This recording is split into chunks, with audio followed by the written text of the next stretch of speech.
Muito mais do que jornalismo econômico, uma consultoria para o seu negócio. Eu sou Fátima Tussi e quero a sua companhia para iniciarmos mais um programa aqui na Record News, jornalismo 24 horas de plantão.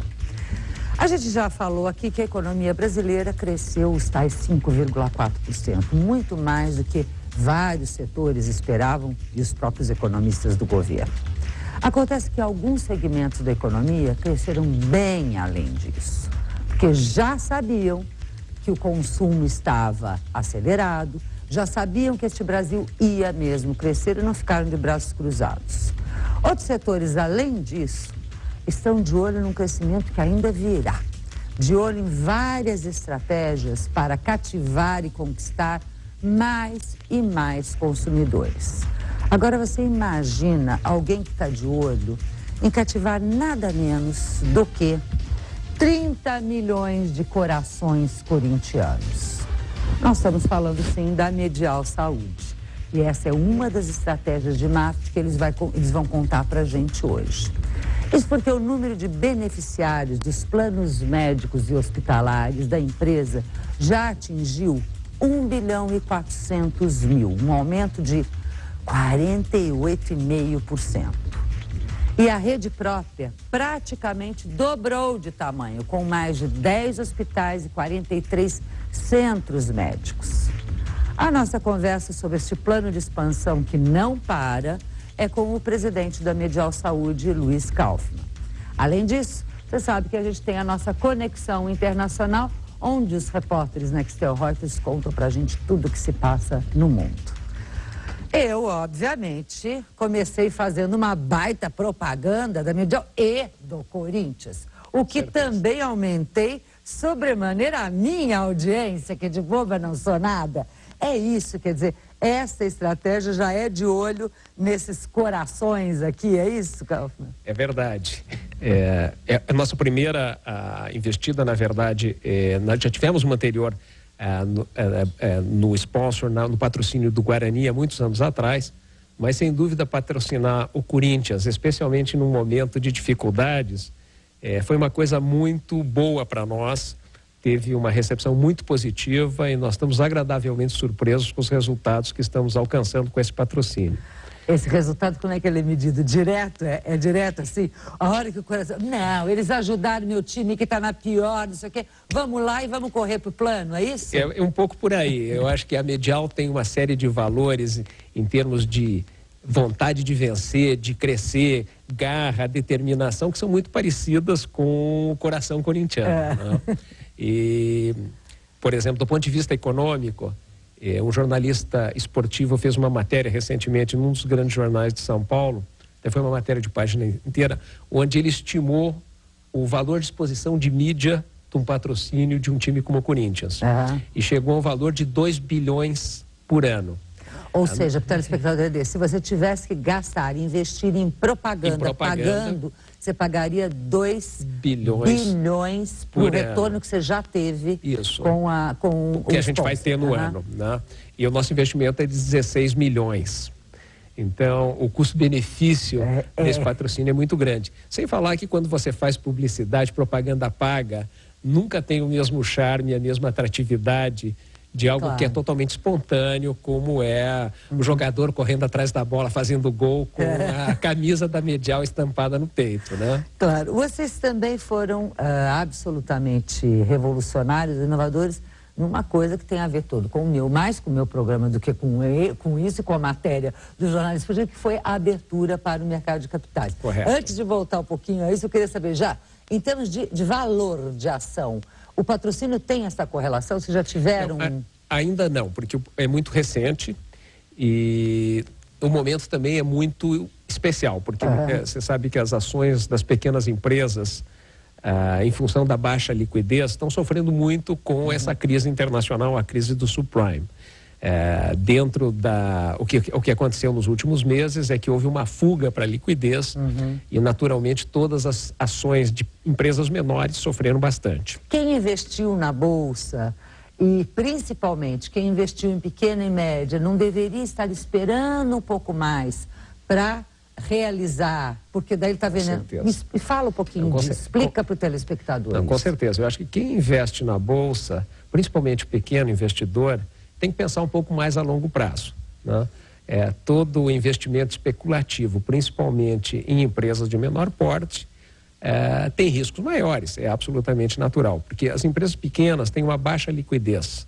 Então, quando algum investidor grande, por alguma razão, se tem uma crise no mercado internacional, ele tem a necessidade de vender algumas posições para fazer caixa, e ele decide vender algumas empresas pequenas, como tem baixa liquidez, impacta imediatamente, o preço da ação cai. Claro. Então, são ações que têm mais volatilidade no momento de crise.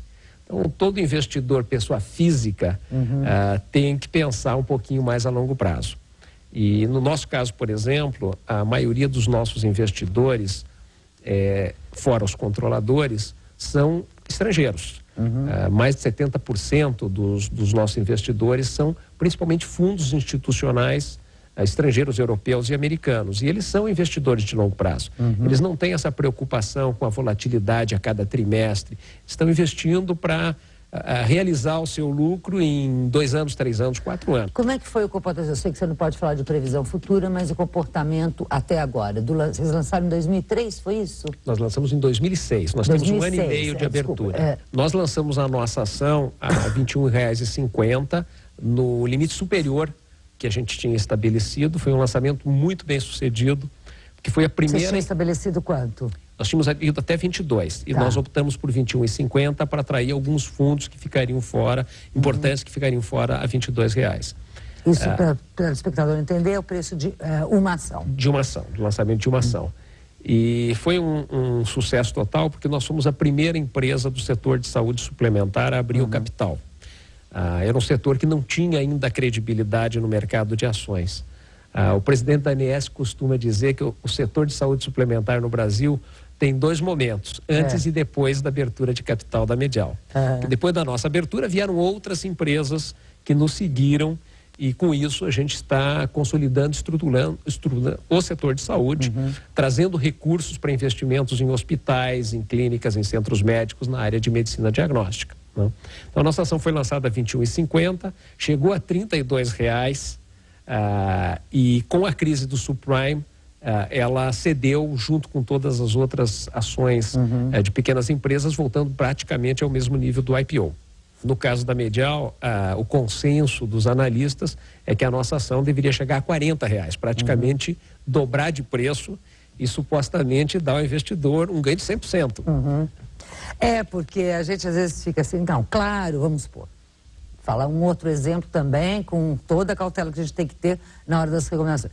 Uma Vale, lógico que ela ainda vai valorizar, mas a margem é pequena. A hora que você fala, vou investir em Vale, vou investir em Petrobras, a ação já está lá em cima. É igual o preço de um imóvel num lugar que está em alta. A abertura traz, como você disse, a chance de ampliar ou de ter dinheiro para investir no próprio setor. Exatamente isso. Quais os planos de vocês? O que já está sendo feito? O que nós já fizemos? Para você ter uma ideia, nós, quando abrimos o capital, nós tínhamos 900 mil beneficiários, hoje nós temos 1.400.000. Nós tínhamos 5 hospitais, hoje nós temos 10. Nós compramos uma cadeia, uma pequena cadeia de laboratórios. Nós compramos uma empresa de planos odontológicos. Então, nós transformamos a Medial, que era uma operadora de planos de saúde, hoje num conglomerado de empresas de saúde, onde a gente tem a operadora. Nós estamos criando a maior empresa de hospitais, eu acho que vai ser a maior empresa de hospitais desse país, além dos 10 que a gente já tem, através de aquisições que a gente fez. Nós estamos construindo 3 grandes hospitais. Aonde os 3? Então, os 3 em São Paulo. Os 10, 9 são em São Paulo, temos um em Brasília, é o nosso primeiro investimento fora de São Paulo. Então, nós tínhamos, por exemplo, 500 leitos na abertura de capital, temos 1.100 hoje, pretendemos ter 2.000 leitos, provavelmente 3.000 leitos em 3 ou 4 anos. Estamos criando uma rede de medicina diagnóstica que começamos quase que do zero no ano passado, pretendemos faturar já 100 milhões esse ano. Então, o que a abertura de capital traz são os recursos para que você possa crescer, melhorar suas margens, investir em tecnologia. Estamos investindo muito em tecnologia da informação, em tecnologia médica, Estamos acabando, por exemplo, de implementar nos hospitais e na nossa rede de diagnósticos um sistema que é chamado PACS, que é um sistema digital de arquivamento de imagens, que permite, por exemplo, que você possa centralizar os seus médicos num só lugar, especializar esses médicos, eles fazem os laudos à distância. Você não precisa ter um médico especialista em cada um dos pontos onde você tem um Nossa, dá uma redução de custo enorme. E uma melhoria grande de qualidade no serviço médico. Eu preciso entender um pouquinho a Medial como estratégia. A gente tem no mundo e no Brasil vários tipos ou várias modalidades, ou não sei como é que eu chamaria. É desde o seguro saúde, plano saúde. Como é que funciona? Em que contexto vocês se encaixam? Certo.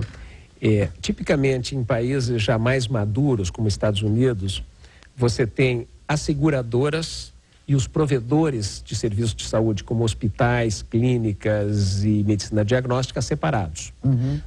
No Brasil, você tem os dois tipos de jogadores, digamos, de operadores. Você tem as puras seguradoras, como por exemplo o Bradesco, tem uma operadora de planos de saúde, ela é uma seguradora pura. Ela simplesmente, também para ficar muito claro, ela dá o dinheiro para que você busque, quer dizer, você paga, ela remunera, se ela não dá o dinheiro para ninguém, é uma troca financeira. É uma troca financeira, é uma seguradora pura, ou seja, você paga uma mensalidade no seu plano e quando você precisa de um serviço, você tem uma rede credenciada, que você tem acesso de hospitais e médicos e clínicas, e você vai e eles pagam diretamente a essas redes de atendimento. Existem outras operadoras, como a Medial, que são operadoras parcialmente verticalizadas.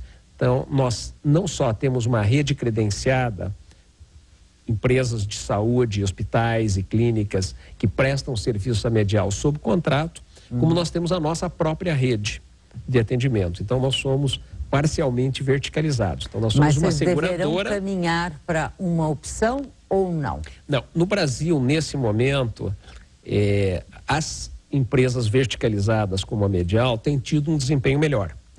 Porque o Brasil é um país ainda de poder aquisitivo baixo, a disponibilidade de renda para pagar por um plano de saúde é menor do que em outros países, e mesmo o setor de provedores de serviços de saúde ainda é um pouco desestruturado.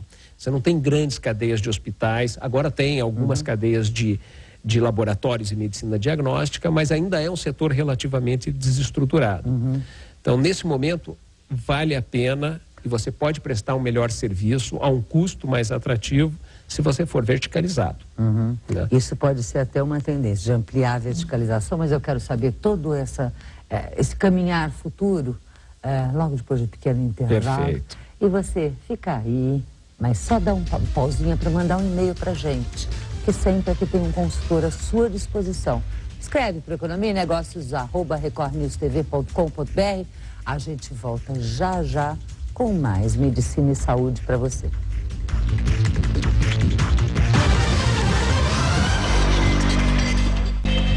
Estamos de volta com Economia e Negócio. Comigo aqui no estúdio hoje, o Luiz Kaufmann, presidente da Medial Saúde. Empresa que eu mostrei no começo do programa está investindo firme na área de marketing esportivo. Portanto, se você for palmeirense, fluminense ou qualquer ente da vida, não deixa de ter bons olhos. Estão patrocinando o Corinthians hoje, quem sabe outro time amanhã. Faz parte de estratégias de marketing, não é? A vida é por esse caminho. Os corintianos, olha, você não pode nem responder, fica essa observação comigo, senão ficam bravos com você. A gente estava falando do negócio Medial, hoje é um negócio semi-verticalizado. E aí eu te perguntei, será que não haveria uma tendência, então, de vocês caminhar para uma verticalização maior? Até porque é um fenômeno que eu tenho visto hoje muito comum. Muitas indústrias que partiram para N terceirizações, opção horizontal, estão voltando para a opção vertical. Ou seja, faço de tudo. No meu predinho, eu cuido de tudo. Você acha que isso caminharia? Ou que linha você está imprimindo aí? Eu acho que você tem que ter propostas e produtos para os diversos segmentos de mercado. Então, segmentos de mais alta renda gostam de ter mais flexibilidade de escolha. Então, você tem que ter produtos no seu portfólio de produtos que permitam essa flexibilidade, essa abertura, essa liberdade de escolha, né? Então, nós temos produtos desde do que a gente chama de produto diamante, onde você compra um plano e você pode ir aonde você quiser. Se não for um prestador credenciado da Medial, você terá um reembolso num limite pré-determinado, mas você tem grande liberdade da escolha. Você pode escolher o seu médico particular, a sua clínica, não tem nenhum problema. E no caso de, por exemplo, de grandes corporações que têm de mão de obra intensiva, de salários relativamente mais baixos, onde a disposição ou a disponibilidade para pagar um plano de saúde é menor, nesse caso, há grandes vantagens de você ser verticalizado, porque você consegue prestar um serviço de melhor qualidade médica a um custo mais baixo. Para você ser verticalizado, você precisa ter massa crítica regional, porque não basta ter um hospital ou um centro médico, você precisa ter uma certa abrangência geográfica, porque teus beneficiários, eles estão espalhados na cidade, né? Então, eles não querem se locomover por grandes distâncias para ir ao hospital ou a uma clínica. Então, você precisa ter massa crítica regional. Brincou comigo, assim, que eu não olho pela qualidade, olho pelo livrinho da proximidade. Da proximidade. Aonde está perto de casa? É aqui. Com certeza, e muita gente faz isso, né?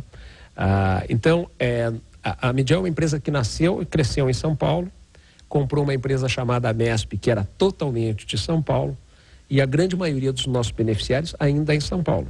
Mas nós começamos a atender, já há muitos anos atrás, vários clientes corporativos que têm operação nacional. Então, hoje, por exemplo, nós temos provedores credenciados em mais de 800 cidades. Nós atendemos empresas que têm funcionários no Brasil inteiro, né? E gradativamente o número de pessoas que a gente atende fora de São Paulo foi crescendo. E o resultado disso é que hoje nós temos 5 filiais, Brasília, Rio, Belo Horizonte, Recife e Salvador, né? E gradativamente nós iremos transformar essas filiais em unidades operacionais, replicando o modelo de São Paulo. São Paulo, tá. Estamos começando por Brasília. Isso reflete, eu fico morrendo de receio aqui, de parecer até puxa sacudo, até porque eu não conheço a tua operação no dia a dia, mas isso me dá a sensação de refletir muito claramente a satisfação, porque uma empresa não irá replicar um modelo para várias capitais se ela não estiver satisfeita e seus beneficiários também. Como é que você mede isso? Como é medida essa satisfação para você continuar prestando um bom serviço? Bom, você sabe que nesse tipo de serviços, o referenciamento boca a boca funciona muito. Se você não tiver uma boa qualidade de serviços, isso rapidamente fica conhecido no mercado e você passa a perder os seus clientes e os seus contratos. O setor de saúde suplementar no Brasil tem crescido a 5% ao ano. Nós crescemos historicamente entre 20% e 30% ao ano, mesmo sem aquisições. E o ano passado, então, quase 50%? Ano passado quase 50%, mas ano passado foi mais por aquisição. Agora, mesmo sem aquisições no passado, a Medial sempre cresceu organicamente 3 a 4 vezes mais do que o mercado.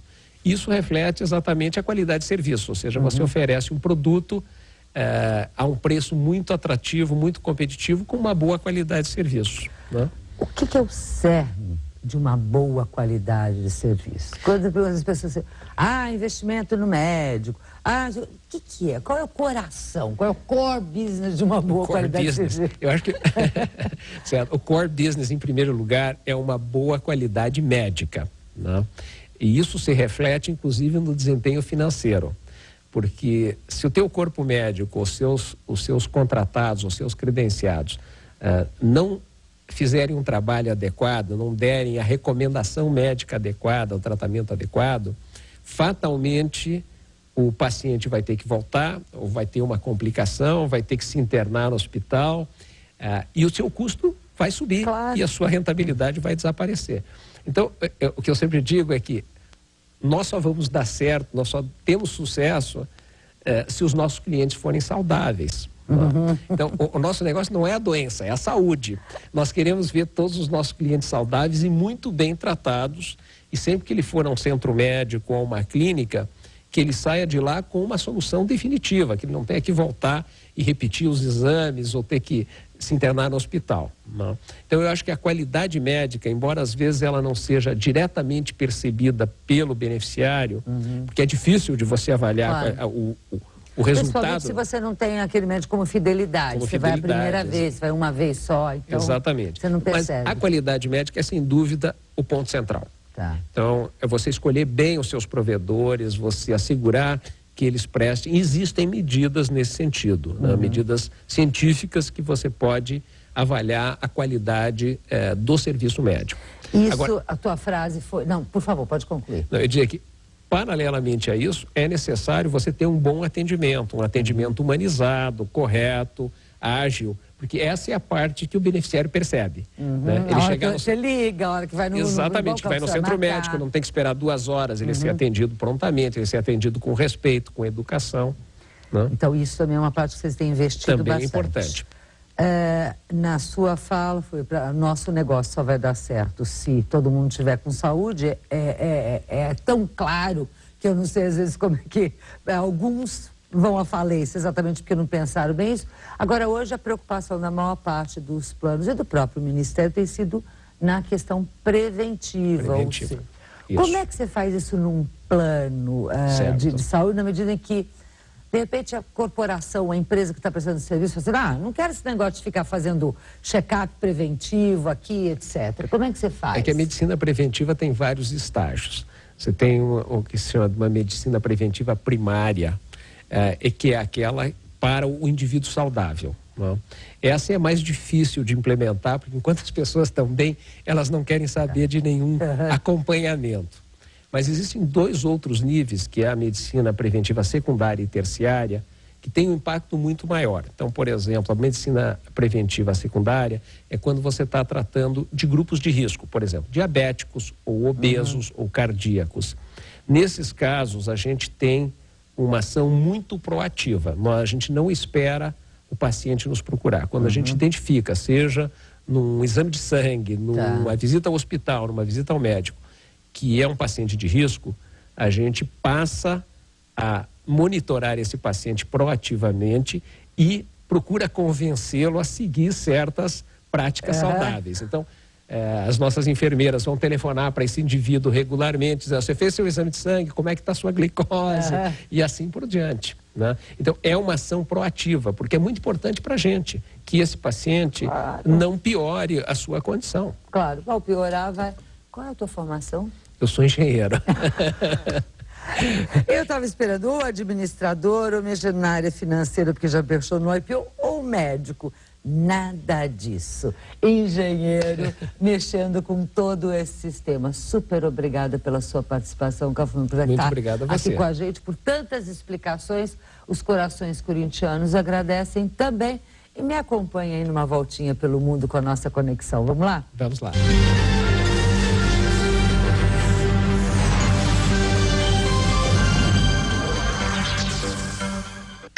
Mário Andrade Silva, como é que está a saúde do nosso latino-americano? A gente está falando de saúde hoje, a do brasileiro é medicina preventiva com muito investimento. O Chile me parece que é um país que investiu bastante também nessa área, né? Que outros países você aponta que estão também avançados? O país de sistema de saúde mais avançado da América Latina, sem sombra de dúvida, é Cuba. Irônico porque é o país mais pobre, talvez, do grupo de países com maior proeminência política. O Chile fez investimentos importantes na área de saúde, mas o principal vetor chileno na área de saúde vai pelo lado dos ISAPRES, dos Institutos de Previdência Privada. Quer dizer, o Chile foi no caminho da privatização do sistema de saúde até o ponto de privatização das aposentadorias, entre aspas. O Brasil deixou claro nessa atual epidemia de dengue no Rio de Janeiro que precisa trabalhar muito, tem importantes progressos a fazer, não só na área de saúde social, de atendimento, mas também na área de saúde pelo lado de previdência. México tem progressos importantes a fazer nos 2 campos também, embora a parte previdenciária do México esteja um pouco mais, até certo ponto, equacionada, digamos, mas eu acho que a lição de casa na área de saúde ainda não está completa, e a América Latina tem uma montanha para subir, e a crise do Rio mostra que a natureza costuma cobrar esse tipo de dívidas de forma bastante intensa. Quer dizer, tivemos uma crise de dengue há poucos anos, nada foi feito, e agora essa crise de dengue é uma crise séria, muito séria. Então, o que a gente busca, na realidade, quando faz esse tipo de comentário, é tentar incentivar, tentar alertar para a necessidade de uma visão focada em saúde. Nossos políticos precisam parar de ver saúde como um aspecto dos benefícios que devem ser garantidos à população. Saúde tem que ser central. Sem saúde não tem população, sem população não tem voto, sem voto não tem político. É mais ou menos esse tipo de equação que a gente gostaria que os políticos observassem quando fossem pensar em saúde. Mário Andrade Silva, do Conexão Direta Internacional, Nextel, Reuters. A gente está chegando ao fim dessa edição. Você sabe que tem um compromisso marcado conosco todos os dias aqui no Economia e Negócios e sintonizado o tempo inteiro na Record News. Jornalismo 24 horas de plantão.